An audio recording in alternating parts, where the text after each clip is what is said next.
The man stood up in the middle of the song. On live television, in front of 20 million people, on Dean Martin's own stage.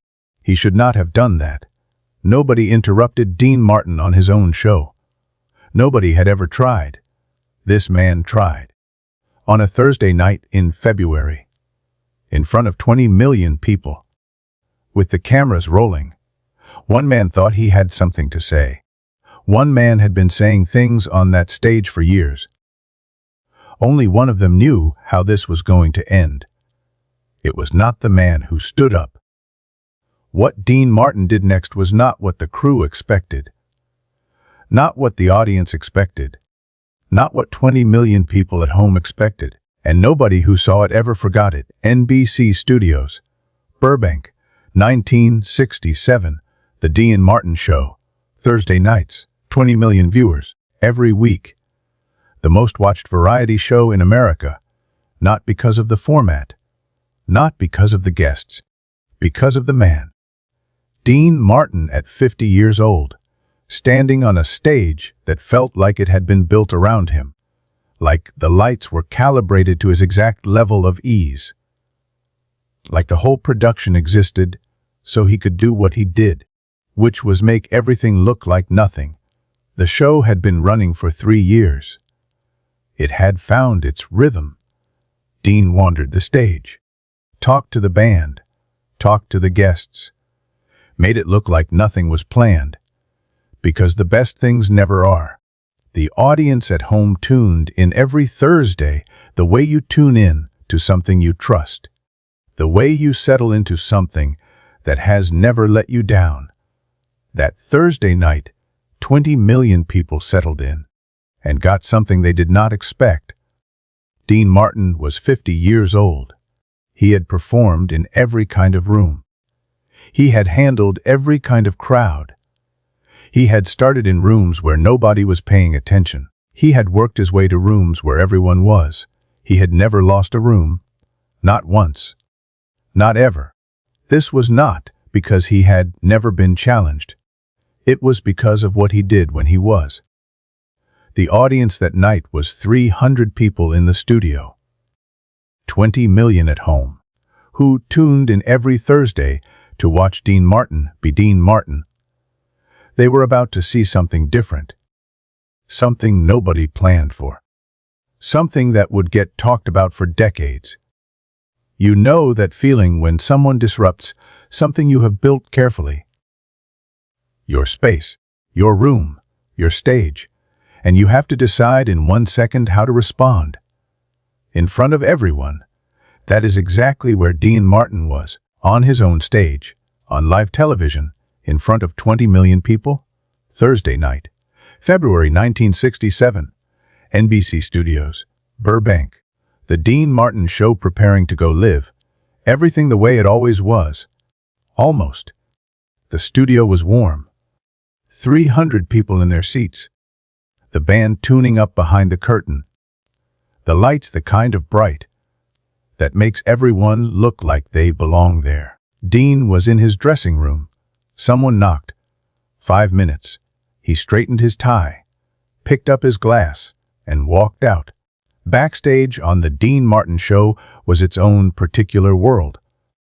It moved differently than other shows. There was a looseness to it, a quality of things being allowed to happen. Most television productions ran on tension. The Dean Martin Show ran on ease. And ease, it turns out, requires more skill than tension. It requires a man at the center who can hold everything without appearing to hold anything. Dean Martin was that man. He had been that man for years. The audience that night was different. Not dramatically. A degree or two. The energy a fraction louder than usual. The kind of crowd that has been waiting longer than normal. That has been warming itself up in ways that do not always settle down when the lights go on. The floor manager noticed. He said nothing, because what could you say? The show was live. The show was starting. Dean came out. The way Dean always came out. Like the stage had been waiting for him. Like the lights were warmer because he was under them. The audience responded the way they always responded. Loud. Immediate. Genuine. This was the contract. Dean showed up. They were grateful. It had always worked. That night it almost did not. The first song went smoothly. The first segment went smoothly. Dean talked to one of his guests. He told a story. The audience laughed in the right places. Everything was tracking. 20 million people at home settled into their Thursday night the way they always did. Comfortable. Familiar. Safe. Dean Martin had been doing this for 3 seasons. He understood the rhythm of it. How a show breathed. Where it needed energy and where it could rest. He knew the audience the way a pilot knows weather. Not by looking at it directly, by feeling the pressure of it, by reading the small signs, the quality of a laugh, the timing of an applause, the particular energy of a room that is with you versus a room that is almost with you. That night the room was almost, and he could feel the difference. But midway through the second song, Dean noticed something. A section of the audience to his left, louder than the rest, not in a good way. In the way of a room that has a loose element, something that has not settled, something that is looking for a moment. Dean kept singing. He always kept singing. But he had clocked it. He knew where it was. He was watching. Here is what nobody ever talks about. The production crew had a protocol for this, a signal, a cut, a removal. They had never needed it on the Dean Martin show. Dean Martin's stage did not produce this kind of moment until that Thursday night in February. When it did, now see it from the man's side. He had been drinking. He had been sitting in that studio watching Dean Martin for 40 minutes. And something had built up in him. The kind of thing that builds up in people when they have had enough to drink and they believe the distance between themselves and the man on stage is smaller than it is. He had a question. It felt important to him. It felt like the kind of thing that needed to be said out loud.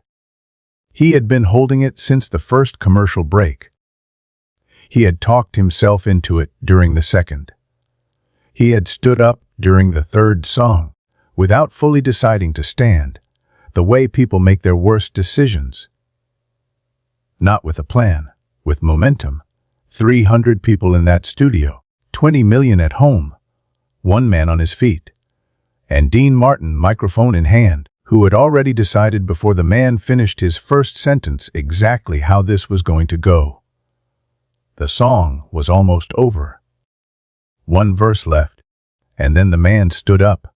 What exactly did the man say? What were the words? And why did they make the entire crew freeze at exactly the same moment? The answer was in the next 30 seconds. That moment. The man on his feet. The song stopped. 300 people holding their breath. 20 million people at home going still. Dean Martin looking at the man. Not moving. Not signaling anyone. Just looking. The microphone was in Dean's hand. The band had stopped. The man was still standing. Dean had not moved. Nobody had moved. The cameras were still rolling. This was Dean Martin's stage, his show, his name on the building.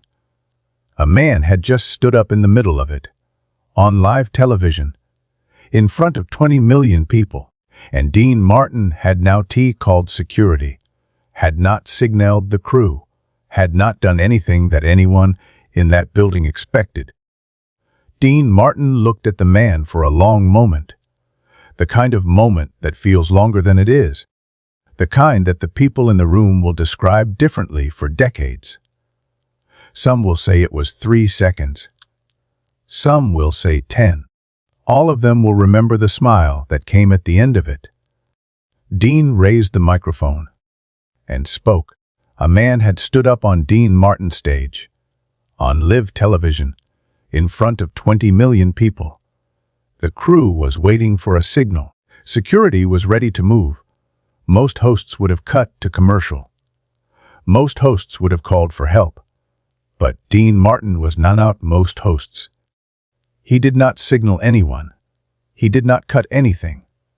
He looked at the man, and he made a decision that nobody in that building saw coming. If stories like this are the kind that stay with you, subscribe. We find the moments that history almost forgot. What Dean did next was something 20 million people never forgot. The man had a question, loud enough for the whole studio to hear. He wanted to know if the drink in Dean's hand was real, if Dean Martin drank on his own show, or if it was all an act, all a performance, all carefully constructed cool with apple juice in the glass. He said it the way drunk people say things, with the confidence of someone who believes they have just said something important. He had not, but Dean Martin let him believe it for one more second. Dean Martin looked at him. That smile. He did now call security. He did now wave the crew in. He turned to the band. He made one small gesture. The band understood. They put their instruments down. Then Dean turned back to the man and said 2 words. Comb up. The studio went silent. The man did not expect that. Nobody expected that. He looked around. The people next to him were already moving back, giving him space, giving him the stage he had asked for without knowing he was asking for it. He walked up, slowly. The confidence he had while sitting had already begun to change shape by the time he reached the stairs. Watch a man walk to a stage when he was not supposed to be on one. There is a particular quality to that walk. The way the body understands something before the mind does. The way the legs get a little heavier. The way the chin drops a fraction.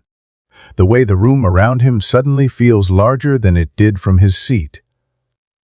The audience in that studio saw it happening in real time. The transformation. The slow realization. The moment when a man who had been very certain about something begins to become uncertain. Before he even reaches the microphone. That walk was its own education. 300 people watched it. 20 million people watched it. And every single one of them already knew what was coming. Except the man walking. Dean Martin handed him the microphone. Not held it out. Placed it in his hand. The way you give someone something you know they do not know what to do with. He stepped back.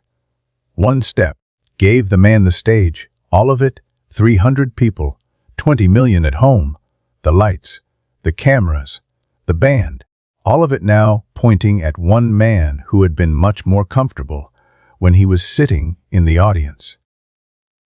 The man stood there, microphone in hand, 300 people watching, 20 million people watching, and nothing came out. Not a word, not a sound. The question he had been so certain about 30 seconds ago had disappeared completely. It does not disappear because you forget it.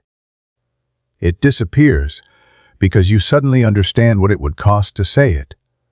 Standing up in the audience costs nothing. Standing on the stage costs everything.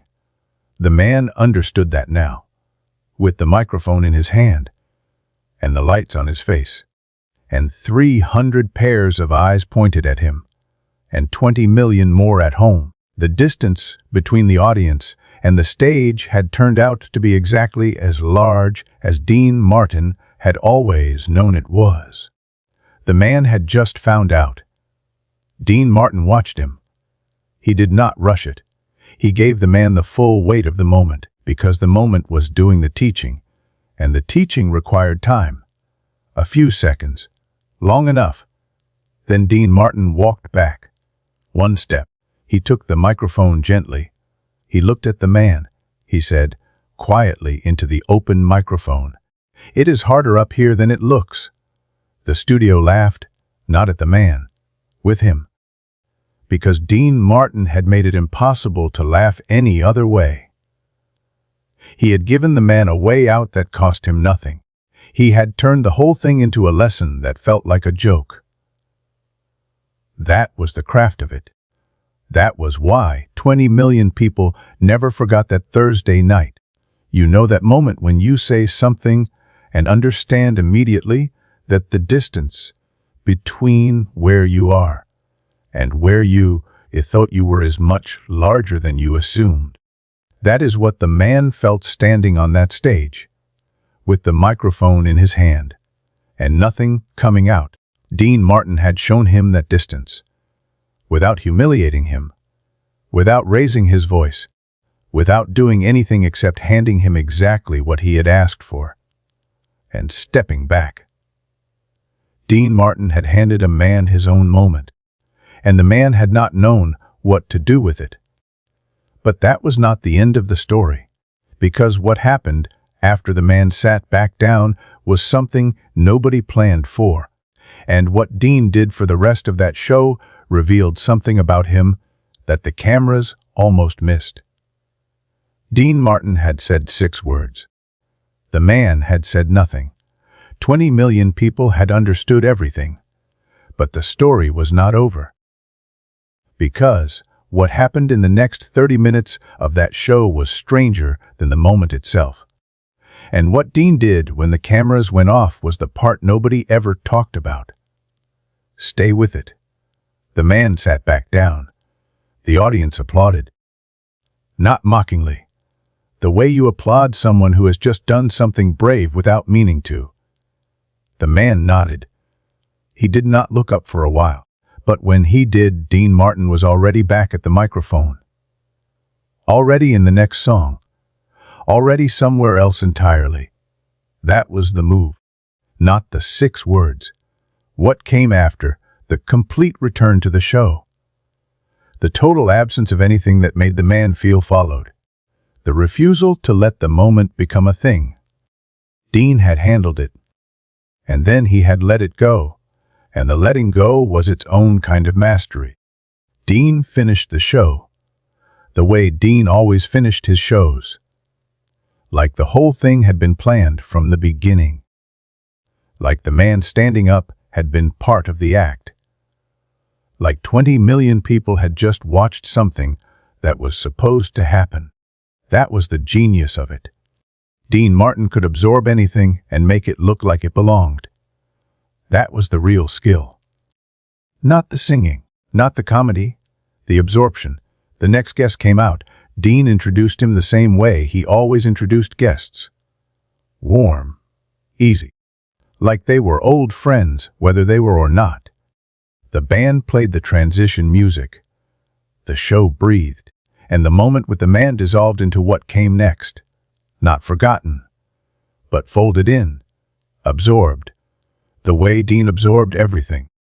The floor manager exhaled. He had been holding something in since the moment the man stood up. He looked at his assistant. His assistant looked back. Neither of them said anything, because what was there to say? Dean Martin had handled it. In a way neither of them would have thought of. In a way that made their protocol unnecessary. In a way that made the whole thing better than it would have been if nothing had happened at all. The floor manager thought about it on the drive home. He had worked television for 11 years. He had worked with performers who had real skill and performers who had television skill and performers who had neither. Dean Martin was the first one he had worked with who had a third thing. Something the floor manager did not have a word for yet. The ability to treat the unexpected as if it had always been expected. The ability to receive whatever the room gave him and give it back to the room transformed. He had seen it before in small moments. That Thursday night, he had seen it in the largest moment the show had ever produced. Some moments are improved by disruption. Not many, but some. The disruption finds a crack in the thing, and light comes through, and the light turns out to be the best part. That Thursday night was one of those moments. The man who stood up had cracked the show open, and what came through was 6 words, and the image of Dean Martin stepping back, and giving a man the stage, and watching him discover what stages actually cost. The man stayed for the rest of the show. He sat in his seat. He was quieter than before. The people around him were kind. Nobody made anything of it, because Dean Martin had made nothing of it, and the room followed Dean Martin's lead. That was what rooms did. That was what rooms had always done. After the show, someone on the crew asked Dean about it. About the decision. About why he had called the man up instead of removing him. Dean looked at the person asking. He picked up his glass. He said, "The man just wanted to be part of it. Everyone does." And he walked out. That was the whole answer. That was everything. Here is what nobody ever talks about. Dean Martin had done this before. Not with a heckler. With a room that was not responding. With a crowd that was somewhere else. With an audience that had come in cold. He had learned early that you cannot fight a room. You can only invite it in. That Thursday night he had done the same thing. He had invited the man in, and the man had come, and the room had followed. That was the whole technique. And it had taken Dean Martin 20 years to learn it. The man who stood up that night never gave a public interview about what happened. He never called a newspaper. He never tried to make the story his. Maybe because the story had never been his. Maybe because he understood, sitting back down in his seat, that he had wandered into something that belonged to someone else, and been handed back his dignity, and decided that was more than enough. The Dean Martin Show ran until 1974, 7 seasons, hundreds of episodes. That Thursday night in February of '60, 7 became one of the moments people mentioned when they talked about what made the show different. Not the guest list, not the production value, not the songs, the moments, the things that happened that nobody planned for, the things that Dean Martin made look easy. That were not easy. That required everything he had learned in 30 years of stages. This moment was the best of them. After that night, the production team made a decision. No more removal protocol for audience disruptions. If something happened, they would let Dean handle it. Because Dean Martin had shown them that the handle was always better than the removal. That the moment, managed correctly, was worth more than the moment erased. That the live television audience watching at home came for the unexpected. And the unexpected, in the right hands, was the show. People who were in that studio that night talked about it for decades. Not about the man who stood up. About the 6 words. It is harder up here than it looks. They talked about how he said it. The quiet of it. The absence of any edge. The way it gave the man back his dignity while showing him exactly where he stood. The way it landed not as a put down, but as a truth. A simple, undeniable truth delivered so gently that the man it was aimed at could receive it. That is the hardest kind of sentence to construct, the one that is true and kind at the same time. Most people can manage one. Dean Martin managed both.